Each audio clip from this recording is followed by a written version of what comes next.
벽을 넘어서라는 제목으로 하나님의 말씀의 은혜를 나누고자 합니다. 지금으로부터 2000년 전에 황제가 대관식을 갖습니다. 황제가 머리에 대관식을. 그러면 원로원 중에 원로 한 분이 나와서 그 머리에 기름을 붓겠죠. 그 기름을 붓는 모습을 보고 주변에 있던 많은 사람들은 외칩니다. 유앙겔리온. 뭐라고요? 유앙겔리온. 그 황제가 전쟁에 나가서 승리를 거뒀습니다. 개선하죠. 개선하면 앞에서 fanfare를 울리면서 외칩니다. 그들이 유앙겔리온이라고. 황제가 아들을 낳았습니다. 그 아들을 낳는 걸 보고 모든 국민들, 백성들이 외칩니다. 유앙겔리온. 제가 지금 무슨 얘기를 말씀드렸냐 하면 어떻게 보죠? 네? 그거 스마트 거기 들어가면 이걸로? 라면이. 자, 이거 채됐어? 잡아놨어? 오, 유양. 자, 그래서 여기 자, 유앙겔리온입니다. 제가 지금 뭐라고 했냐 하면 유앙겔리온 그랬습니다. 황제가 즉위식을 하거나 황제가 전쟁에서 승리하고 개선할 때 앞에서 외칩니다. 유앙겔리온. 황제가 아들을 낳았습니다. 얼마나 기쁜 소식입니까? 유앙겔리온. 황제가 사면을 선포했습니다. 백성들에게 세금을 낮춰준다고 얘기합니다. 유앙겔리온입니다. 이렇게 지금으로부터 2000년 전에 유앙겔리온이라고 불렀던 이 유앙겔리온이 우리말로 위에 있죠? 복음입니다. 복음. 자, 여기 위에 복음이라고 나오는 거. 이 복음이 유앙겔리온입니다. 이 복음은 밑에 나왔죠. 굿뉴스라고도 얘기하고 요즘 뭐 들어와서는 가스펠 이렇게도 얘기합니다. 야, 이거 안 되겠다. 자, 그래서 유앙겔리온입니다. 왜 이 얘기를 말씀드리는가? 예수는 혁명이었습니다. 여러분, 이 복음이 무엇입니까? 날마다 복음 얘기를 너무 많이 들어갖고 복음. 그 복음이 정확하게 뭔지도 개념조차 생각하지 않고 그냥 얘기합니다. 복음이란 유앙겔리온입니다. 그러면 다시 질문합니다. 유앙겔리온은 누구의 선포입니까? 황제의 선포. 그 기쁜 소식을 백성들은 뭐라고 부르느냐? 유앙겔리온. 로마 제국은 황제를 신성시했던 황제의 나라에서 황제에 대한 그 소식, 기쁜 소식을 유앙겔리온이라고 했다. 그런 말이지요. 그런데 예수 그리스도는 전혀 딴 얘기를 하고 있습니다. 어떤 얘기를 하고 있느냐 하면 예수님은 복음이 황제의 소식이 복음이 아니고, 다시 얘기하면 유앙겔리온이 황제의 그 기쁜 소식이 유앙겔리온이 아니라 하나님의 나라가 유앙겔리온이다. 뭐가요? 하나님의 나라가. 오늘 좀 제대로 들으셨으면 합니다.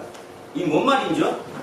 그 시대의 모든 사람들은 황제의 소식이 기쁜 소식이고 황제의 얘기가 유앙겔리온이었는데 예수는 과감하게 선포합니다. 아니다. 그것이 유앙겔리온이 아니라 하나님의 나라가 유앙겔리온이다. 자, 누가복음 한번 찾으시기 바랍니다. 누가복음 4장 43절입니다. 누가복음 4장 43절. 자, 누가복음 4장 43절. 혹시 찾으셨으면, 자, 이영미 집사님 찾으셨나요? 예수께서 이르시되 내가 다른 본문에 대해서도 하나님의 나라 복음을 전하여야 하노니 나는 이 일을 위해 보내심을 받았노라 하시고. 자, 어디 나라의 복음? 하나님 나라의 복음. 자, 여기 하나님 나라의 복음. 우리 한글 성경은 번역을 할 때 그렇게 번역을 해놨습니다. 지금 이영미 집사님이 읽으셨던 것처럼 하나님 나라의 복음. 그러나 원문으로 따지면 어떻게 되느냐 하면 하나님의 나라를 전하는 거예요. 그러면 결론은 무엇입니까? 복음은 무엇입니까? 복음은 하나님 나라라는 거예요. 황제의 나라가 아니라 누구의 나라? 하나님의 나라. 그것이 복음이다라는 겁니다. 그러면 이거는 뭐죠? 혁명적인 거죠. 완전히 지금 기존으로 있던 그 판을 뒤집는 새로운 판을 보여주는 것. 이것이 바로 유앙겔리온, 자, 복음입니다. 그런데 여러분, 아무리 목사가 앞에서 복음이라고 뜨더라도 또 기도를 하시면서 날마다 좋은 얘기합니다. 복음. 그런데 여러분 머릿속에 또는 생각 속에 복음이 와 닿으시는가요? 복음이 맞습니까? 하나님의 나라가 진짜 복음이 맞습니까? 여러분이 기쁩니까? 막 흥분이 됩니까? 가슴이 막 설레이십니까? 전혀 아니죠. 어제 결혼식을 갔다 왔습니다. 좋더만요, 그죠? 모두가 그렇게 선난 성녀들이 그 선난 성녀를 축복하기 위해서 모인 그 멋지신 옷을 입었던 그 모든 분들이 그 화려함 앞에 하나님의 말씀을 선포하는데 얼마나 좋은지요, 그죠? 다시 한번 제가 질문합니다. 여러분의 복음이 무엇입니까? 복음이 갑자기 사업이 잘 되는 게 복음입니까? 아니면 남편이 더 진급하는 게 복음입니까? 복음은 다시 얘기합니다.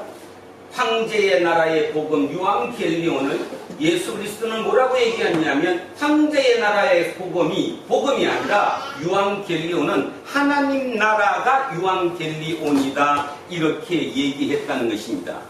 완전히 전복적인 얘기를 한 거죠. 그래서 때에 따라서 제가 예전에 수업을 하면서 예수는 혁명가다 그랬더니 그 이튿날 자기 남편을 데리고 왔어요. 전북대에서 학생운동을 했던 사람이고요. 요즘 얘기하는 그 386이라고 불렸던 전형적인 운동권 출신의 부인이었습니다. 남편 마찬가지 전북대 학생회장 출신으로 사회운동을 지금껏 하고 있었고요. 예수를 믿기는 믿지만 우리처럼 믿지는 않는다는 거죠.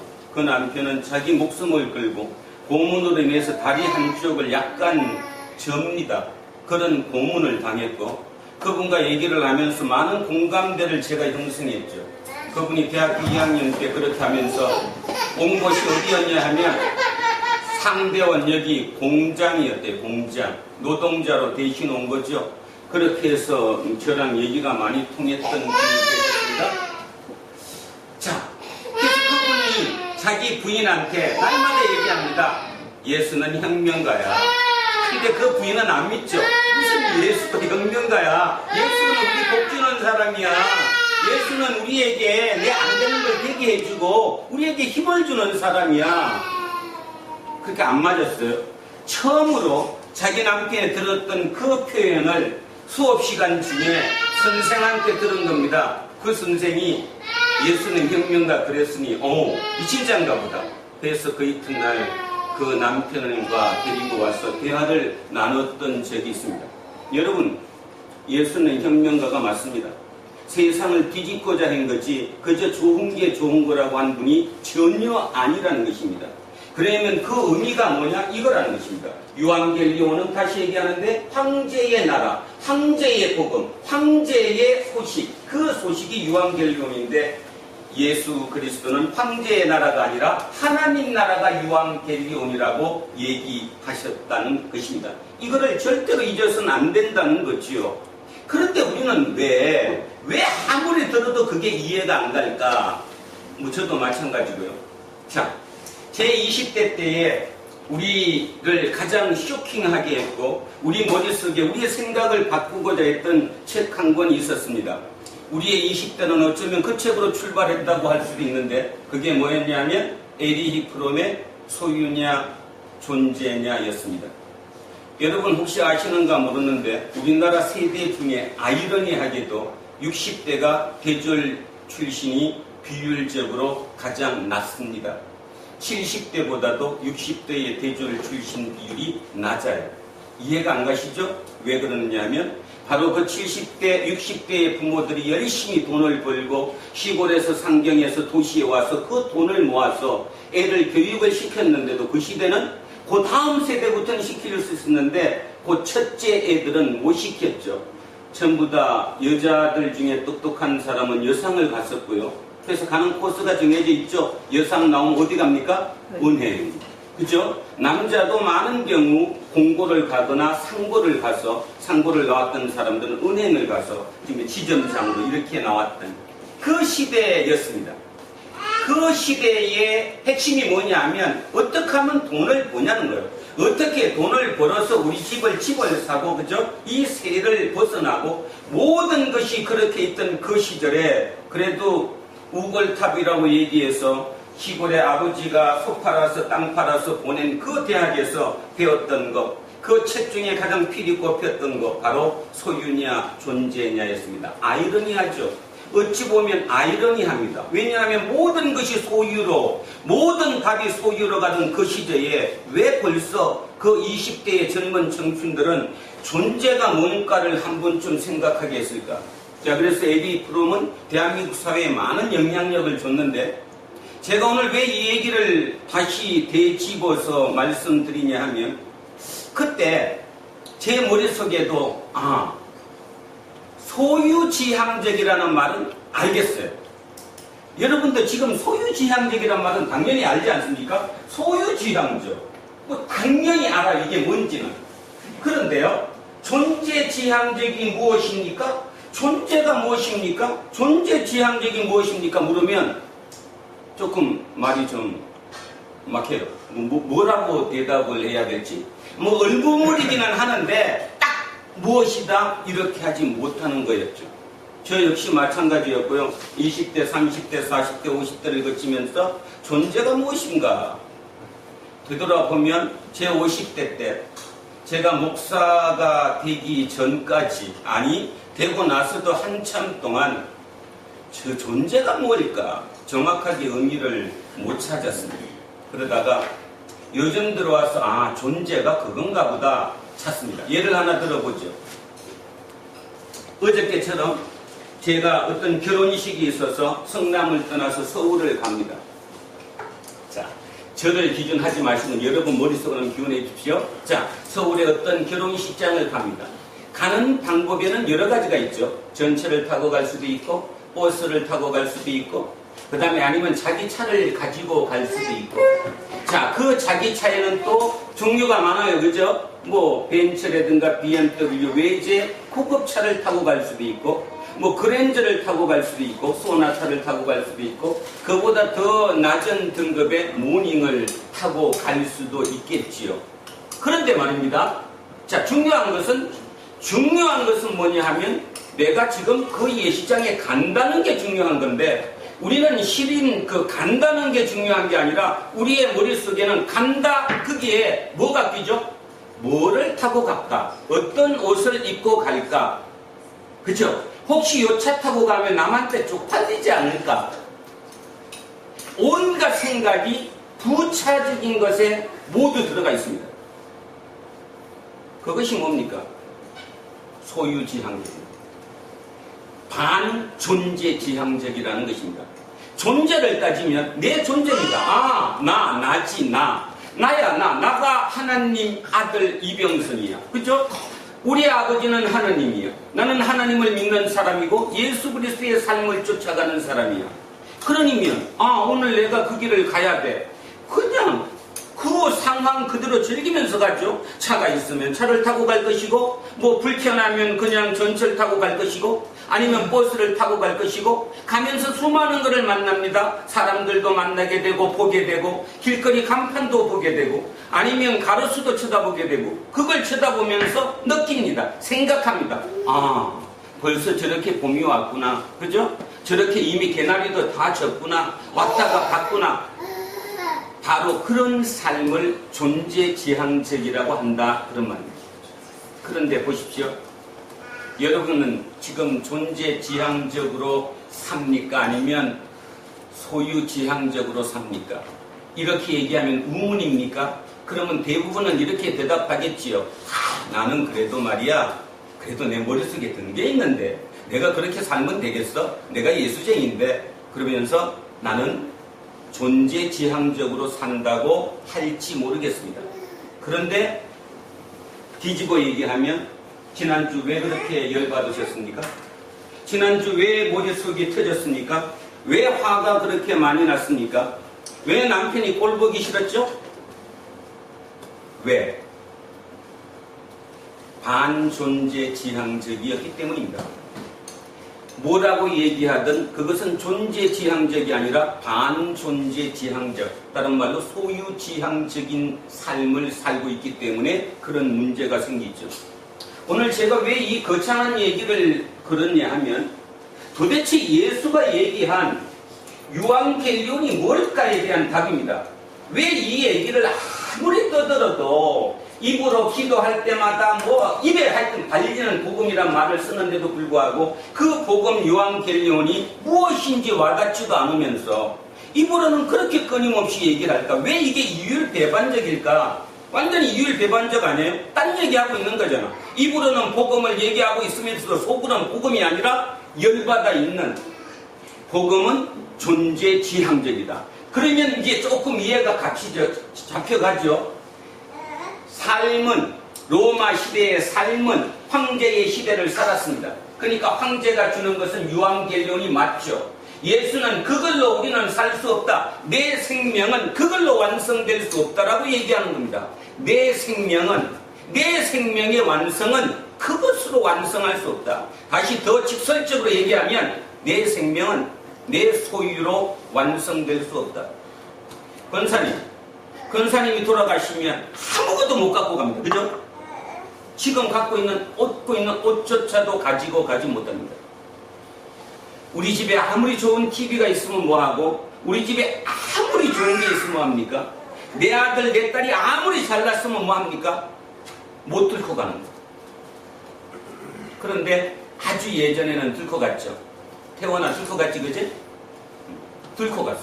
순장했죠. 나 혼자는 못 간다. 내 저 똑똑한 우리 이쁜 마누라도 나도 들고 간다. 순장. 인간은 그랬었습니다.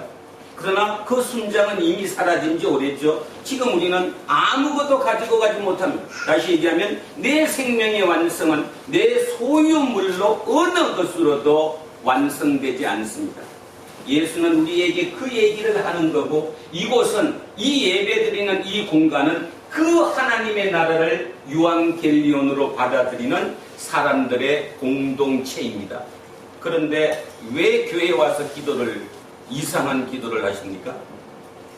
왜 교회에 와서도 모든 욕심이 하나도 풀어지진 않은 상태로 여기 옵니까? 왜 교회에 와서 마음이 찔리지 않습니까? 지난 일주일 동안 내가 잘못 살았던 걸 다시 한번 바꾸고자 하는 그 마음을 갖지 않습니까? 목사가 설교 이상하게 한다고 생각합니까? 정신 차리셔야 합니다. 유앙겔리온은 하나님께서 우리에게 얘기합니다. 너는 존재지향적이야. 너의 존재는 내 거야. 내 것인데 내가 너를 만들었어. 그래서 너 이 땅에 행복하게 살으라고. 예수 그리스도가 이 땅에 와서 첫 선포 뭐였습니까? 첫 설교의 선포가 뭐였어? 행복하여라. 뭐해라? 행복하여라. 뭐하는 사람들아?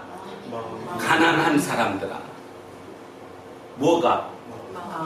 가난한 사람들아, 하나님의 나라가 너희 것이니라. 다시 한번 더 합시다. 예수님은 첫 설교에서 우리에게 말씀하셨습니다. 지금은 제 입술을 통해서 이렇게 선포해도 여러분은 참 그런 얘기 수없이 들어서 웃기는 거 아무 감흥이 없겠지만, 지금으로부터 2000년 전에 그 갈릴리 빈민들, 아주 하층민들, 진짜 삶이 너무 불투명하고 어려웠던 그들 앞에 예수 그리스도는 첫 설교를 시작합니다. 행복하여라. 가난한 자들아, 하나님의 나라가 너희 것이다. 이제 조금 감 잡히시죠? 하나님의 나라가 너희 것입니다. 하나님의 나라가 너희 것입니다. 너는 존재지향적인 삶을 살아가는 존재이지 소유지향적인 삶을 살아가는 것이 아니다. 이 소유지향적인 삶을 살아가는 사람은 이것이 유앙겔리온이 맞다. 왜? 사면을 시켜주고 황제가 전쟁에서 이기고 들어오면 성전물을 놓아주고 나한테 뭔가 조금이라도 이익이 되니까 당연히 유한결론이 맞지만 네 생명을 완성하는 너는 내 것이다. 내 존재 지향적인 너는 너 생명을 완성하는 것은 오직 나뿐이다. 그래서 예수 그리스도 하나님의 나라가 유한결론이다. 이것이 정리가 되면 우리의 삶은 완벽하게 탈바꿈합니다. 완벽하게. 뭐라고 얘기해도 완벽하게 뒤집어질 수 있습니다. 항상 기뻐할 수 있고요. 진짜 즐거울 수 있습니다. 아까 얘기했던 거, 아까 얘기했던 대로 다시 가서 서울에 결혼시장을 갑니다. 무슨 차를 타고 가서 폼 잡을까를 생각하지 않고 나는 그 차를 못 타고 가니까 그냥 전철 타고 가야지. 타고 가면서도 속으로 악이 받칩니다. 왜 우리 남편은 돈을 못 벌어서 내가 이 꼬라지를 해갖고 그 길 가야 돼? 혹시 그렇게 생각하고 있지 않습니까? 우리의 복음이 무엇입니까? 교회에서 뭐를 선포해야 됩니까? 아직도 저 큰 교회에서 지팡이를 들고 마이크를 지팡이처럼 해서 약장사처럼 여러분에게 선동합니다. 하나님을 믿으면 복 주십니다. 하나님을 믿으면 복 주십니다. 여러분 뭐 안 되십니까? 다 됩니다. 과연 그것이 복음이 맞습니까? 자, 오늘 그래서 복음에 대한 얘기를 했습니다. 소유냐 존재냐. 자, 에리 프롬이 얘기했던 존재지향적이라는 말은 말 그대로 내 존재를 그대로 한다. 내 존재를. 자, 내 존재를 그대로 하면 이것이 중요한 거죠. 어제 어떤 이란 이런 얘기를 했습니다. TV 9시였지? 9시 KBS 1에서 각 스페셜로 미래의 농업에 대한 얘기를 하면서 이 얘기 저 얘기를 했습니다. 어떤 입에서 바로 딱 나온 말 딱 정해져 있습니다. 저거 돈 많이 드는데 돈이 있어야지. 이게 우리의 얘기입니다. 자, 그러면 다시 돌아갑시다. 존재지향적이 되면 어떻게 됩니까? 누군가의 거기까지 올 때까지 스마트 농업이라고 하는 그 자리, 우리가 TV에서 봤던 그 모습의 그 모양까지 올 때까지 수많은 사람들이 실패하고 그 실패를 거쳐서 이어서 이제 거기까지 온 거죠. 그러면 여기서 또 오해가 생길 수 있습니다. 내가 1000년을 다 살 수 없는데, 다시 얘기해서 내가 시작해가지고 그 모든 완성까지 내가 모든 것을 다 이룰 수 없는데, 다시 얘기하면, 자, 4월 27일을 다시 한번 얘기해 볼까요? 그 앞전의 대통령, 노무현 대통령, 김대중 대통령, 노무현 대통령, 이명박 대통령, 또 박근혜 대통령 모두가 남북한이 한번 뭔가를 이루기를 원했죠. 그래서 박근혜는 얘기했잖아요. 통일은 대박이다까지. 그럼에도 불구하고 그 사람이 이루어내지 못했습니다. 왜죠? 존재니까. 내 존재가 어디까지냐, 내 역할이 어디까지냐로 마무리해야 되는 거지, 내가 그 열매를 못 맺었다고 해서 내 인생이 잘못됐다거나 내 인생이 헛된 인생이 아니었다는 거죠. 근데 우리는 어떻게 생각하느냐, 내가 열매를 따먹고 내가 뭔가 결과를 봐야 나는 잘 살았다라고 생각하는 거죠. 그것이 다시 얘기하는데 비존재적이라는 것입니다. 예수를 믿는다는 것은 진짜 예수님이 나한테 소명을 줬었다고 믿으신다면 여러분 그 역할까지 여러분의 몫이에요. 목. 그죠? 돈이 많이 들든 안 들든 실패를 하든 성공을 하든 시켰다고 믿으면 내 인생 삶에 거기까지 내가 최선을 다해보는 거죠. 거기까지가 내 역할이고 내 몫이라는 것입니다. 그런데 우리 머릿속에는 그게 든 게 아니에요. 왜 내가 고생했는데 저놈이 먹어? 왜 내가 열심히 했는데 모든 몫을 제가 가져가? 여기에만 빠져 있는 거죠. 아까 얘기했던 것처럼 잘못된 데면 내가 정당한 노력의 대가를 못 갖고 내 거를 저놈이 뺏어갔다면 도로 뺏어줘야지. 진짜 뺏어줘야죠. 그것이 유한겔리온이라고 생각합니다. 그래서 제가 주보 뒷면에다가 하나를 넣었습니다. 진정으로 유한겔리온을 깨달은 어떤 분이 계셨습니다. 13세기에, 지금으로부터 한 7, 800년 전 13세기에 어느 분이, 아버지는 사업을 해서 엄청난 부를 가지고 있었던, 고생이라고는 전혀 해보지 않았던 어떤 남자가 있었습니다. 그 남자가 어느 날 문득 여러 번의 과정을 거쳐서 하나님의 메시지를 받아들입니다. 보통 우리는 환시를 봤다고 얘기합니다. 그 환시를 본 그는 그 자기 아버지의 가게에서 물건을 갖다가 다 밖에다 팔아갖고 그 돈으로 그 환시 본대로 누군가를 도와주게 되죠. 아버지라고 난리 났죠. 아버지가. 그래서 아버지가 얼르고 타일르고 주패고 별짓을 다 해도 이 아들은 말을 안 듣는 거예요. 그래서 그 아버지가 고발을 했어요. 아들을. 재판을 받자. 뭐라고 할까요? 얘는 이제부터 내 아들이 아닙니다. 그래서 내 유산은 한 푼도 이놈한테는 안 갑니다. 그랬더니 그 자리에서 그 아들이 그랬대잖아요. 오늘부터 저분은 내 아버지가 아닙니다. 오직 내 아버지는 하늘에 있는 하느님 한 분 외에 내 아버지는 없습니다. 그래서 그분은 새로운 길을 걸었습니다. 그 분 얘기를 오늘 잠시 제가 먼저 읽고 추가를 해보죠. 자, 이게 존재지향적입니다.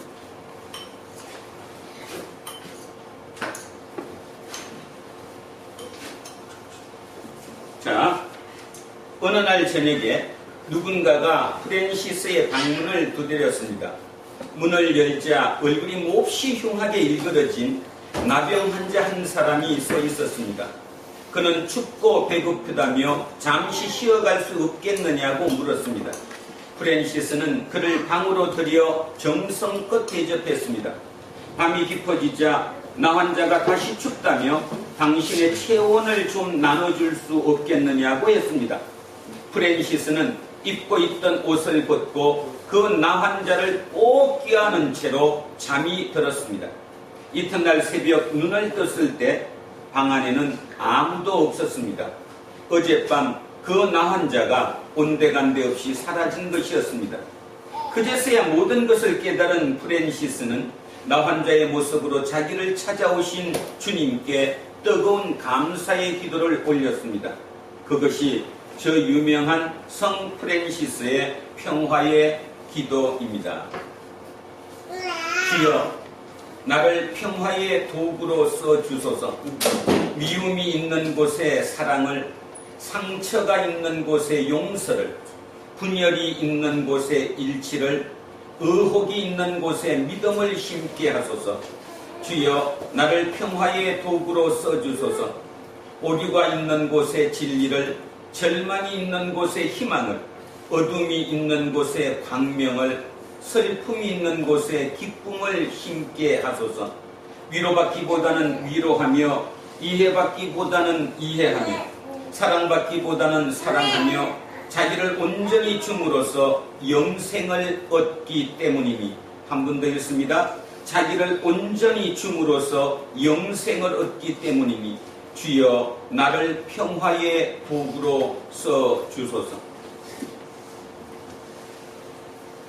일설에는 이것은 프란시스가 쓴 시는 아니고 너무나 그냥 떠들던 시였는데 그분하고 맞아서 그분의 시라고 한다. 그건 그리 중요한 게 아니죠. 중요한 것은 존재지향적인 삶이 무엇인가를 깨달은 어떤 사람이 그렇게 살았다는 것에 중요한 거죠. 프랜시스 얘기를 조금 더 하고자 합니다.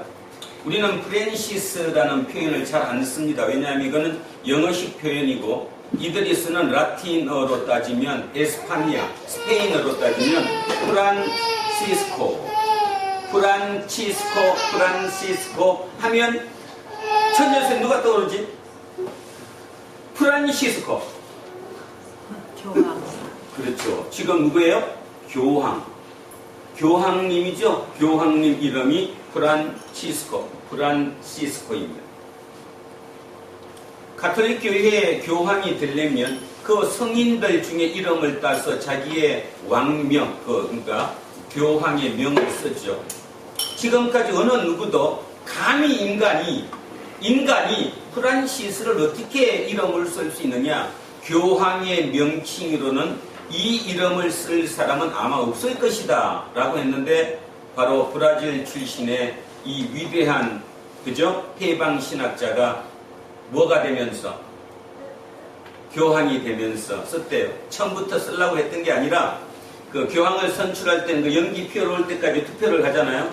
그 투표에서 안에서 이를 지금 투표했습니다 라는 소리를 들으니까 옆에 있던 자기의 주교, 그러니까 자기보다 바로 위에 높은 한 직급 높은 브라질의 신부가 이렇게 호응하면서 지금 그 교황에게 호응하면서 가난한 자를 위해 일해 주십시오 하는 그 순간 그 교황은 내 이름을 프란시스코라고 해야 되겠다. 그래서 프란시스코 교황입니다. 벌써 몇 년 됐는데 아마 저분은 3년 이상 못 가고 암살 당할 것이다라고 봤는데 아직까지도 건재합니다. 그것도 하나님의 뜻일 수도 있고요. 또 이렇게 또 기존 교회에서 제가 천주교 얘기를 하니까 또 우리 목사 또 이상한 목사 아니냐고 얘기할지 모르니까 미리 차단합니다. 이 목사가 중요하고 저 목사가 중요한 게 아니고요. 하나님은 하나님의 교회를 두 개로 만들으셨다는 것인데 개신교와 천주교, 부교 모두를 하나님의 교회로 만드셨습니다.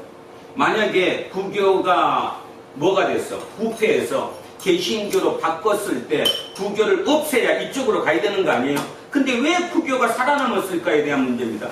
부교가 살아남은 이유, 그래서 지금도 가톨릭이 그대로 건재한 이유는 바로 이 프란치스코 때문입니다. 이 프란시스코 교회가 이들이 개혁되고 난 뒤에 내부적인 개혁을 실시했습니다. 내부 개혁이 뭐죠? 치열하게 우리를 다시 개혁해야 된다. 그래서 가톨릭은 살아남았습니다. 누구 때문에? 프란시스코 때문에. 그래서 이 이름은 상당히 위험한 인물이고 아무나 쓸 수 없는 이름이었는데 이름에 걸맞게 지금 교황은 참 잘하고 있는 것 같습니다. 자, 오늘 또 한번 하나님은 우리에게 뭐라고 메시지를 전할까요? 야, 니들 개혁해야 돼. 그러시겠죠. 아마 그러실 거라 믿습니다. 위에서. 여러분 속에 마음에 들립니까? 마음의 소리로? 니네 바꿔야 돼. 니네 죽었어. 과연 너네 죽었을 때, 우리를 개혁했을 때, 저 천주교가 그 루터의 개혁, 그 휩쓸린 그 태풍 속에서도 있었던 것이 이 프란체스코 같은 이런 성인이 있었기 때문이었는데 과연 개신교를 개혁한다. 있을까요? 없을까요? 답을 들어봐요. 있을 것 같아요? 없을 것 같아요? 있어야 돼요? 없어야 돼요? 있어요. 네. 그러면 여러분 보고 되라는 것입니다. 지금 여러분에게 명령하신 하나님이 나 죽고 싶지 않다. 너네 교회 내가 죽이고 싶지 않다는 거예요. 개혁 스스로 해봐라. 그래서 니들이 살아나라. 우리는 그 위대한 위기의 순간에 봉착했다라고 생각합니다. 왜냐하면 남북통일은 바로 이 유황 갤리오 이들의 이거에서 오니까. 그래서 오늘 설교 제목이 뭐였습니까? 오늘 설교 제목이 뭡니까? 평화의 도구. 줄치고 뭐라고 했어요? 벽을 넘었어. 자, 왜 벽을 넘었는가? 다시 한번 읽습니다. 주여 나를 평화의 도구로 써주소서. 미움이 있는 곳의 사랑을. 자, 미움이 있는 곳의 사랑으로 바꾸려면 뭐의 벽을 넘어야 합니까? 미움의 벽을. 그렇죠. 미움의 벽을 넘어야겠죠. 근데 여러분 안 넘고 미움을 발로 찰라고 그러잖아. 저걸 차서 없애면 내가 평화가 된다. 미움을 넘으려면 벽을 넘어야 합니다. 두 번째, 상처가 있는 곳에 상처를 넘어야 용서로 갑니다. 분열이 있는 곳에 분열을 넘어야, 분열의 벽을 넘어야 일치로 가죠. 밑에 갑니다. 오류가 있는 곳에 오류를 넘어야 진리로 갑니다. 절망이 있는 곳에 절망을 넘어야 희망으로 가는 것이죠. 아픔이 있는 곳에, 어둠이 있는 곳에 어둠을 넘어야 광명으로 갑니다. 그런데요, 그게 그리 만만하지 않습니다.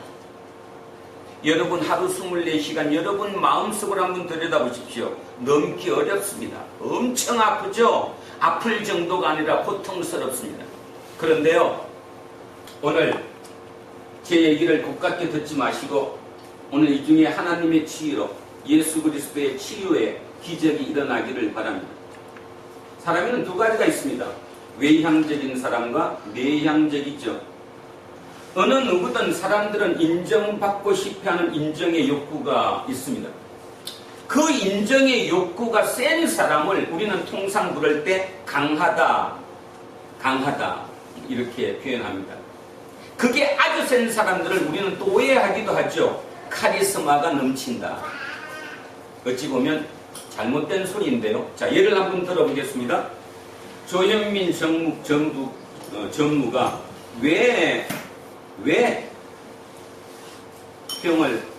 음료병을 던졌을까요? 그냥 화가 나서. 자, 조금 들어가 봅시다. 그 사람은 인정 욕구가 아주 강합니다. 좋은 아버지, 엄마 밑에서 커서 부러운 것 없이 컸죠. 인정 욕구가 강해요. 그런데 중요한 것은 여기에 든 게 자기 인정받을 만큼보다 모자라는 것입니다. 근데 남이 인정을 안 해주는 거죠.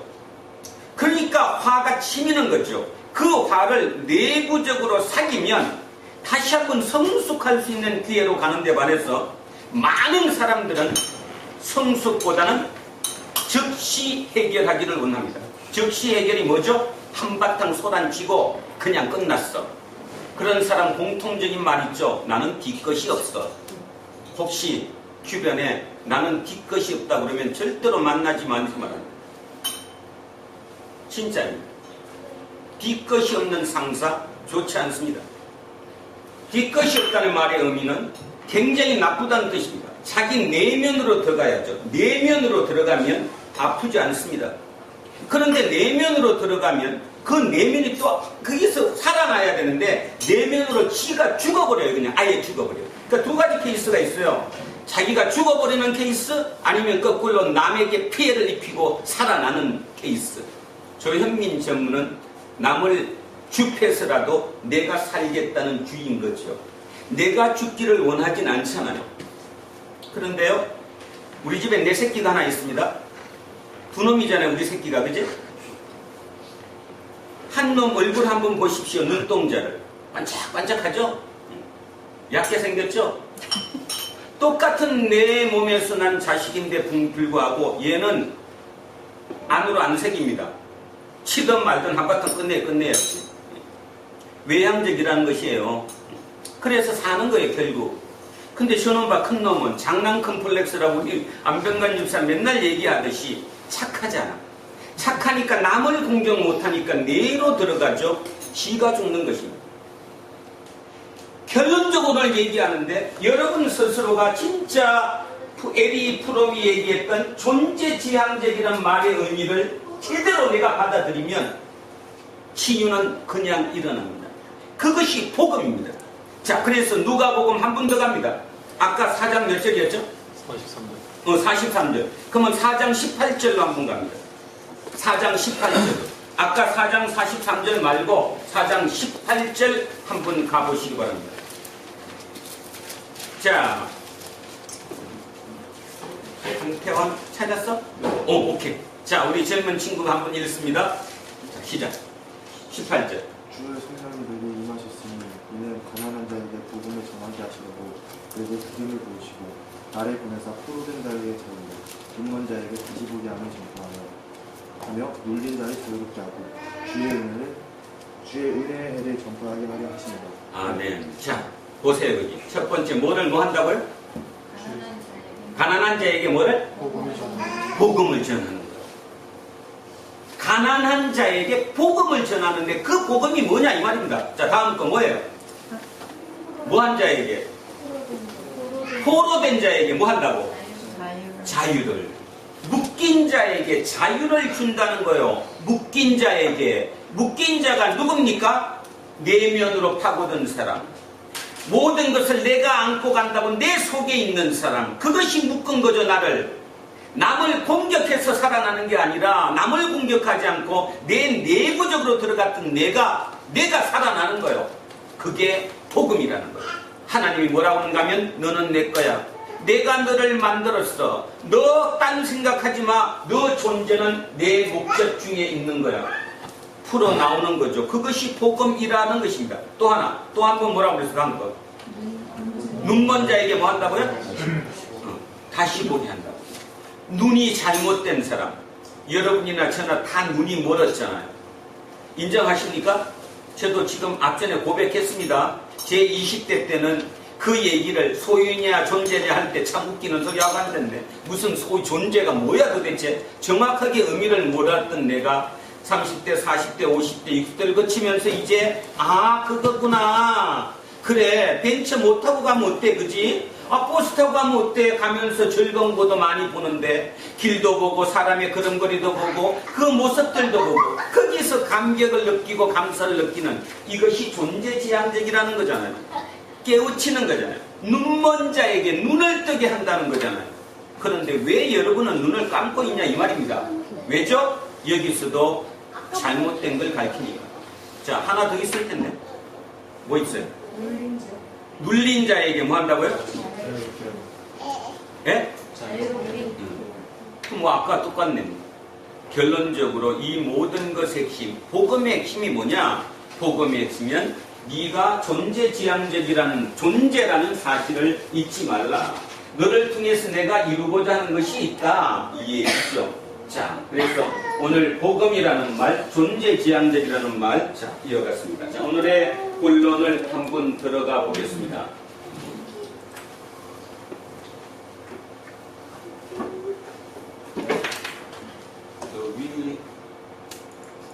위에.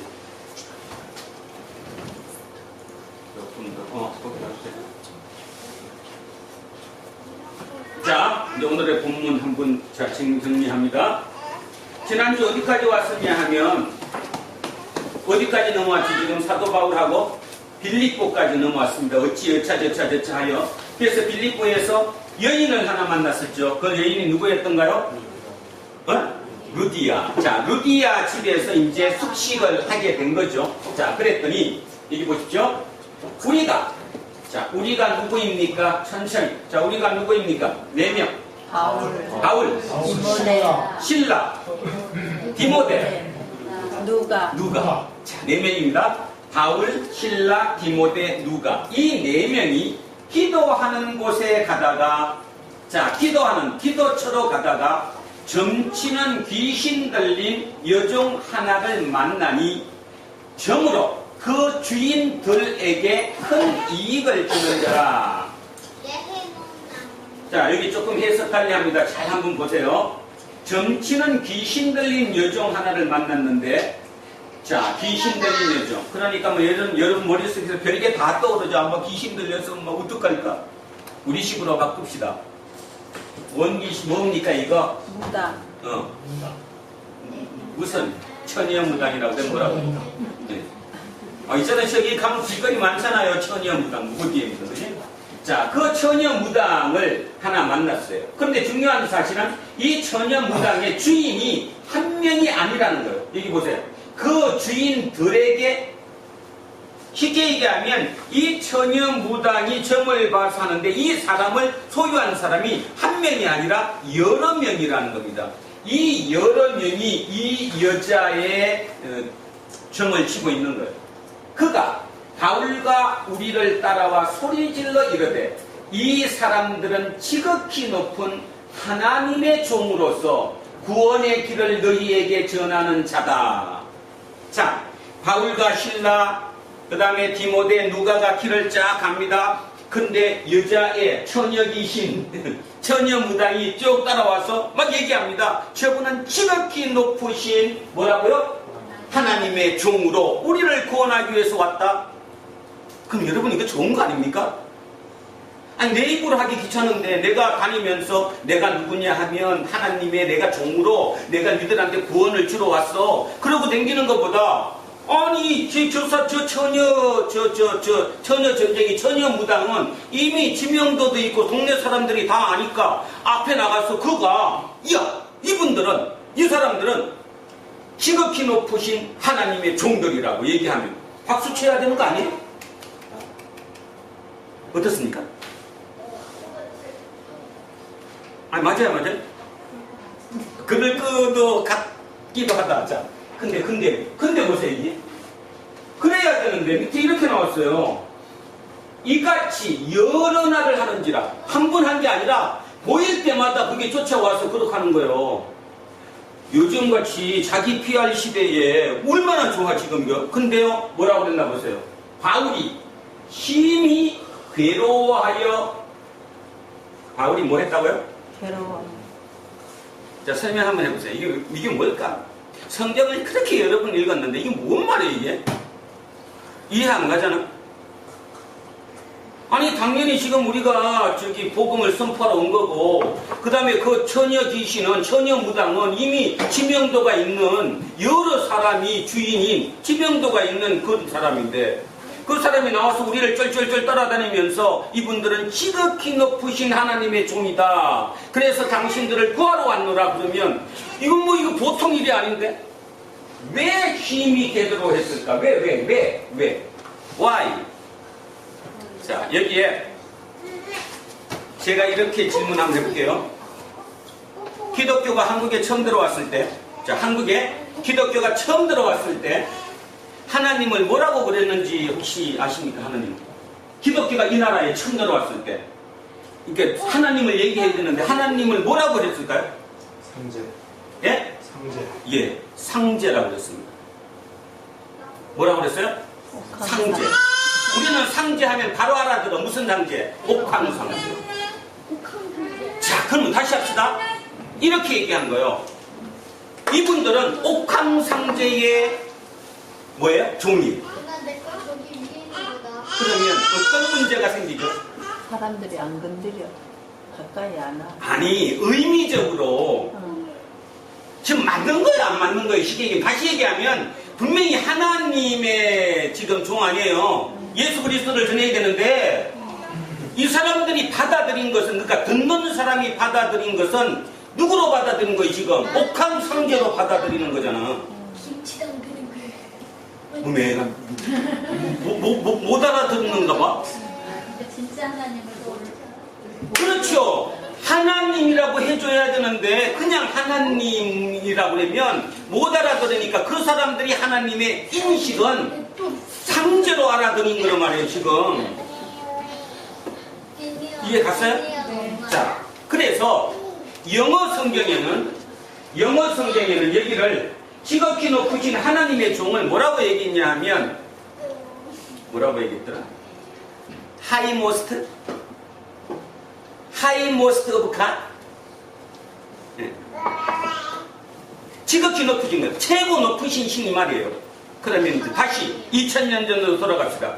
2000년 전에 빌립보에 사는 사람들이 이 말, 지극히 높으신 하나님의 종 그러면 그들의 머릿속에 누가 들어왔을까요?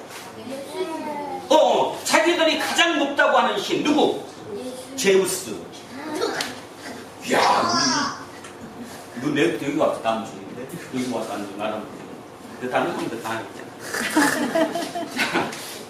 다시 얘기하면 이게 중요합니다. 지금 뭔 말이냐 하면 이 처녀 귀신 들린 이 처녀 무당이 지극히 높으신 하나님의 종이라고 그랬는데 이게 나쁜 뜻이 아닌데 왜 바울이 심히 괴로워했느냐의 문제입니다. 그 문제는 그들이 천자들이 받아들인 것은 제우스의 신으로 받아들인 거예요.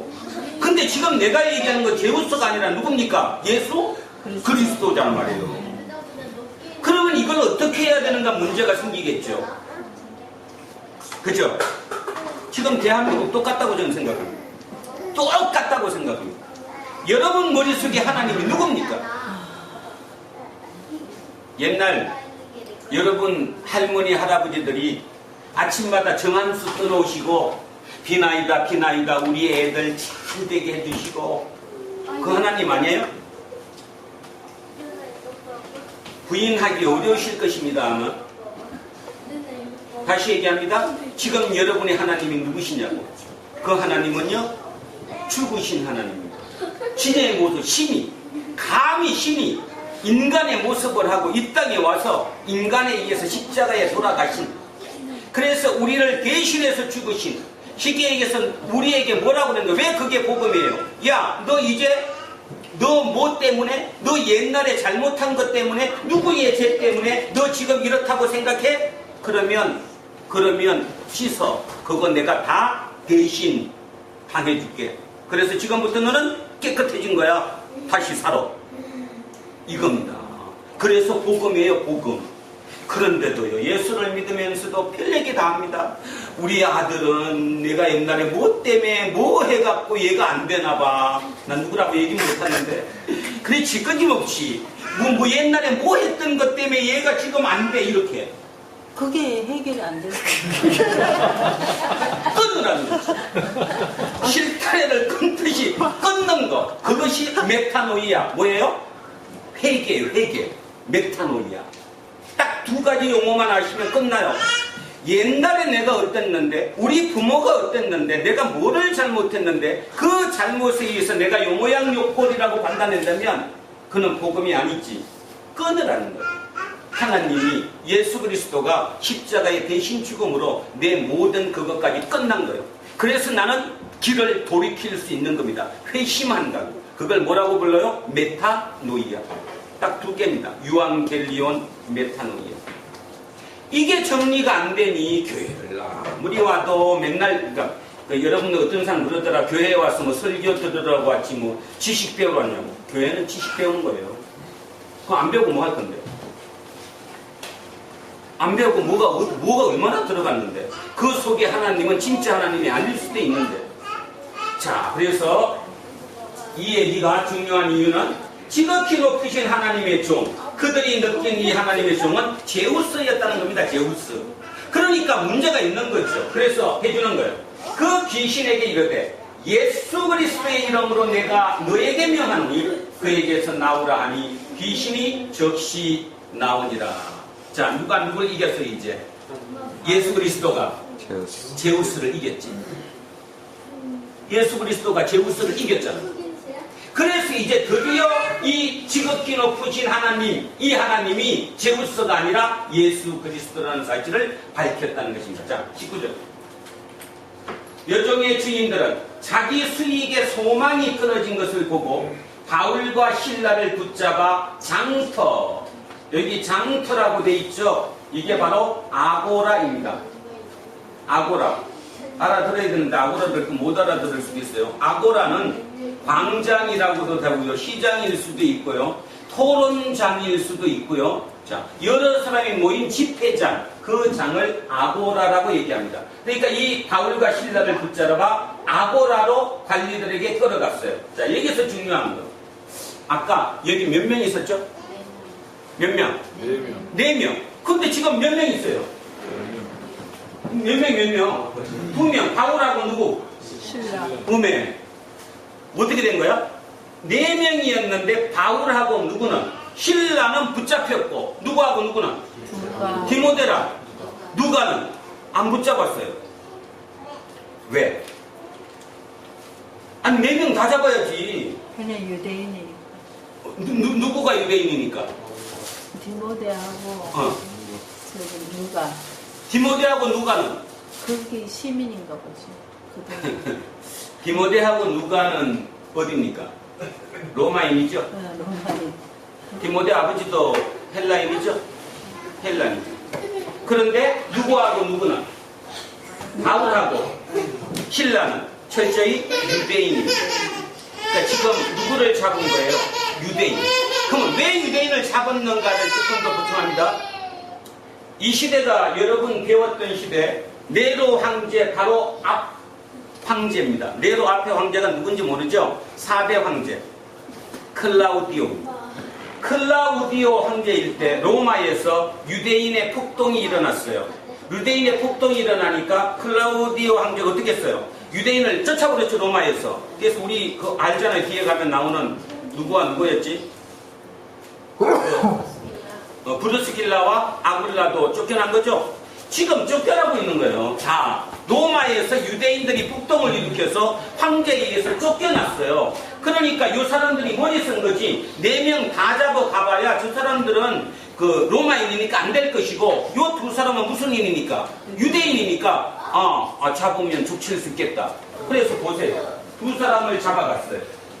그래서 로마 사람인 우리가 받지도 못하고 행하지도 못할 풍속을 전한다 하거늘 우리가 일제 일어나 고발하니 상관들이 옷을 찢어 벗기고 매로치라하여 이 사람들이 외쳤어요. 지금 이 사람들 듣고 간 이유가 자기가 돈벌이가 되는 누구를? 처녀 무당을, 귀신을 쫓아냈기 때문에 이제 점을 못 치게 만들었기 때문에 잡은 거 아니에요? 근데 이게 그런 문구 하나도 없잖아요.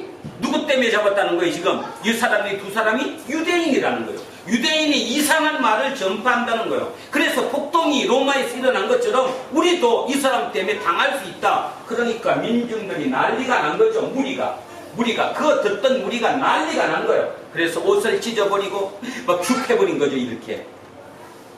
여기서 우리는 하나를 기억해야 합니다. 뭐를 기억하죠? 하나님께서 오늘 저 본문을 통해서 오늘 우리에게 주는 메시지가 뭐냐? 자, 이 처녀 무당은 인간이었을까요? 인간이 아니었을까요? 처녀 무당이 지금 인간입니까? 인간이 아닙니까? 모습은 인간인데 전혀 그 주인들의 입장에서는 인간이 아니죠. 돈벌이는 돈벌이. 돈 벌어주는 기계, 그냥 짐승일 뿐이에요. 그러지 않았다면, 인간이었다면, 나나 너나 똑같은 인간이라고 취급했다면 귀신을 쫓아냈으면 박수 쳐야 되나요? 박수 쳐야죠. 사람을 살린 건데. 귀신이 쫓겨나갔으면 사람이 사는 건데, 제정신이 들어온 건데, 제정신이 들어오면 같은 인간으로 박수 쳐줘야 되는데, 이들은 거꾸로 제정신이 돌아오고 나니까 그를 잡아 죽였다는 거죠. 지금 이 시대와 똑같잖아요. 여러분은 어떻습니까? 직장 가면. 여러분의 직장 가면 여러분은 돈 버는 짐승이에요. 괜히 품 잡지 말으라고. 그래서 간혹가다 주인이 큰 물 던졌다고 그렇게 하지 말고 그냥 죄송합니다 하고 그냥 그지? 소송을 취하해 줘야지. 이럴 때 아까 프란시스코가 우리에게 온다면 이렇게 얘기하겠죠. 나를 평화의 도구로 써주십시오.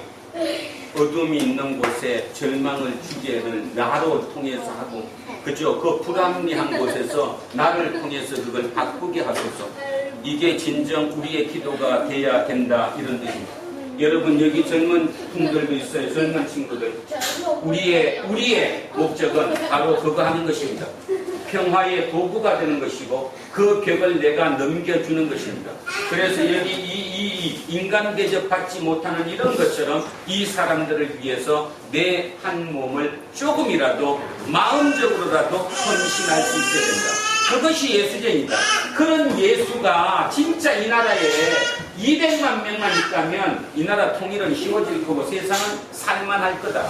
전부 다 웬만한 병에서 다 벗어날 거다. 벗어나면 어디에 지금 주펜도 막 주펜데 막 발로 밟고 그랬 때문에 가지 꺾어서 눈 찌르고 광주. 어디? 광주. 광주. 그런 짓 안 일어나는 거죠. 그죠? 그런데도 여러분은 어떻게 생각합니까? 그놈은 나쁜 놈인데 나만 되면 되지. 오늘도 내 거, 내 소유, 내 것 찾으려고 애쓰고 있는 거죠. 근데 속으로 뭐라고 얘기합니까? 우리 아들을 위해서, 우리 후손을 위해서. 결국 나중에 가서 저 후손은 여러분 손끝도 건드리지 못하고 당할 것인데 참 인간이 미련해요. 그죠? 진짜 미련합니다. 근데 제가 요즘 느낍니다. 저는 물론 목사이기 전에 강의를 오래 했던 강사니까 선생이었으니까 선생 입장에서 사람들을 이렇게 가만히 봐보면 원래 나빴던 것이 아니라 어느 날 순간적으로 모든 것이 규격화되고 그죠? 효율성을 따지게 되고 바로 나한테 눈앞에 닥친 것을 얻는 쪽으로 그 스킬 위주로 모든 삶이 가다가 보니까 자기가 자기를 다 잃어버린 거예요. 지금 우리는 그 잃어버린 속에 살아가요. 그러니까 그 잃어버린 나를 조금이라도 찾는 게 일주일에 한 번 정도 그래도 교회에 와서 하나님을 통해서 나를 찾아야 되는 것인데도 불구하고 여기 와서마저도 지금 또 그거를 되찾기 위해서 애쓰는 것이 문제이다 이거겠죠. 자, 그래서 여기 무리가 일제 일어나 고발하니 상관들이 옷을 찢어버리고 매로 치게 하여, 자 23절 갑니다. 많이 친 후에 옥에 가두고 간수에게 명하여 든든히 지키게라 하니 그가 이러한 명령을 받아 그들을 깊은 옥에 가두고 그 발을 착고에 든든히 채웠더니 한밤중에 바울과 실라가 기도하고 하나님께 찬송하며 제수들이 듣더라. 바울과 실라 존재지향적인 삶을 살고 있죠. 만약에 이 사람들이 존재지향적이 아니라 소유지향적이었다면 여기에서 한밤중에 뭐 해야 돼요? 원망해야 되잖아. 어떻게 하나님 나한테 이럴 수 있습니까? 내가 내일 하는 겁니까? 하나님의 일을 하기 위해서 이렇게 왔는데 나를 이렇게 하면 안 되는 거 아니에요? 하겠죠. 그러나 존재지향적이면 받아들이죠. 아, 그래? 이런 상황을 준 이유가 있는가 보다. 이유가 있으면 내가 받아들여야지. 나는 하나님의 그 높으신 생각을 내가 다 알지 못하니까, 내가 이 머리로 상상하지도 못하니까 그냥 받아들이는 거죠. 결국 세상의 삶과 똑같죠. 세상의 삶에서도 그런 위기 때마다 그렇게 받아들여서 그것을 극복한 그들에 의해서 이 세상은 조금이라도 더 살만한 곳으로 바꿔왔다는 사실. 그래서 아마 하나님은 이 세상을 당분간 없애지 못하실 것입니다. 왜냐하면 그 한 명의 남은 자가 있기 때문이지요. 우리 도란노 교회는 바로 그 남은 한 명이 되기 위한 교회라고 저는 믿습니다. 저는 요즘 진짜 많이 생각합니다. 왜 하나님이, 이 교회 주인이신 하나님이 이 교회 문을 안 닫게 할까? 당연히 닫게 해야 되는데. 어제 여기 꽃집 권사님하고 얘기하면서 여기 위층에 오고 싶으신 것 같은 느낌이. 요 2층이 비었거든요. 요 앞에 교회가 있는데 교회 집세가 200만 원이랍니다. 그러니까 200이니까 너무 비싸니까 교인들이 이사를 갑시다. 그러면 여기서 어딜 가겠어요? 여기가 비었다 그랬겠죠. 는짓이 저한테 이제 얘기. 제가 그랬어요. 아무 저는 신경 안 씁니다. 같은 교회는 어떻습니까? 2층이 있어도 되고 3층이 있어도 되고, 그런데 구애받지 않고 자기들이 원하는 거, 진짜 옳은 거를 따진다면 아무 문제가 되지 않는다. 그렇지 않습니까? 그런 교회는 그런 교회이어야 된다고 생각합니다. 그래서 왜 이걸 문 안 닫고, 그래도 거기는 한 7, 80명 된다는데 그 70, 80명 되는 교회를 여기 2층에다 세워야 되는 거 아니야? 하나님이 이거 없애고? 근데 왜일까? 왜 안 없앨까? 그래서 저는 이제 막 나가기로 했어요. 아, 해보자고. 그러면 딴 거겠지. 딴 뜻이 있겠지. 딴 뜻이. 그냥 남들 하는 것처럼 똑같은 뜻은 아니니까 여기를 돕겠지. 그죠? 여러분 믿으십니까? 그래. 존재입니다. 여러분의 존재는 틀림없이 하나님이 목적하고 있습니다. 우리 눈으로는 정확하게 보지 못하고 어쩌면 우리 속에 거슬릴지도 모르지만, 아까 그 프란치스코의 그 기도처럼 우리는 진짜 평화의 도구가 되기를 원한다는 그 마음 하나만 가진다면 하나님은 완전히 성공하시는 겁니다. 하나님은 오늘도 지금 우리의 이 예배를 보고 계시고 듣고 계시면서 기뻐하시리라고 믿습니다. 기도하겠습니다. 하나님 아버지 하나님, 참으로 감사합니다. 날마다 우리는 하나님께 의지합니다. 단순히 의지하는 것이, 내 할 수 있는 것은 다 제쳐놓고 내가 피곤하고 곤하고 어려운 일일 때만 하나님 도와달라고 얘기합니다. 하나님은 오늘 우리에게 말씀하십니다. 내 복음은 나의 유앙겔리온은 하나님 나라, 내 통치를 잇는 것이 유앙겔리온이지, 너희들이 황제의 통치를 유앙겔리온이라고 마음속으로 믿고 있으면서 입으로만 나를 유앙겔리온이라고 해서는 절대로 너네들은 구원받을 수 없다. 그렇게 말씀하시는 것 같습니다.